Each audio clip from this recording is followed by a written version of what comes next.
dodol jajanan. Nyawang kowe sing bakul Piye? mesti kowe dagang.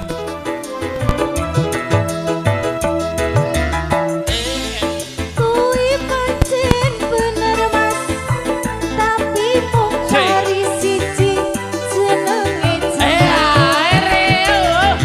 jemblem, jemblem super. Tak eman-eman Mas yo wong padha ngiler, jemblem super kabeh wong padha ngiler, jemblem super kabeh wong padha ngiler. Tarik lagi Mas Ari. Terima kasih. Bos Ari. Alah, lunas ya. Saya Ngidam jembleme sapa iki Mas Ari? saiki aku kepikiran dek kapan isun nyicipi jemblemu. Angan-angan ngegun bun-bunan iso kapangan sadurunge turu. Bantang telung wulan aku iki Sing nyidam jemblemu saumpama tetukune larang ra duwe duit wani dodol ucuk tak jam-jam jemblem sing kuwi dik asik kuwi mandi masa ra ngerti dik. pancen ngerti mbok ojo bingungi Yo cep sing dodol kuwi ate. Mas Ari kenapa dikantongin lagi? Sehat jemblem iki. Dewa jemblem iki. Toel jemblem Mas. Monggo. Ayo sing abang siji maning sing kurang.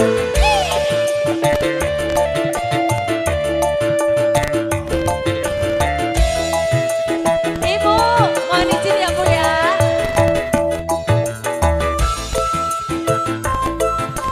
Apot-apote ya.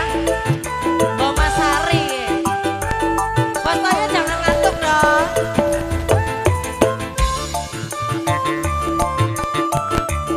Bisa nyanyi Bu sini Bu. Ayo.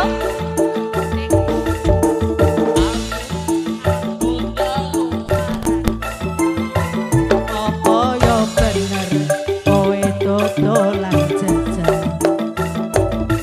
Nyawang kowe sing aku jajan.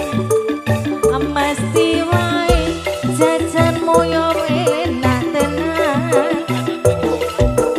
Mas, kuwi pancen bener Mas, tapi mung dari siji jenenge jemblem. Jemblem, jemblem super. Tak eman-eman Mas yo wong padha ngiler,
satu lagunya.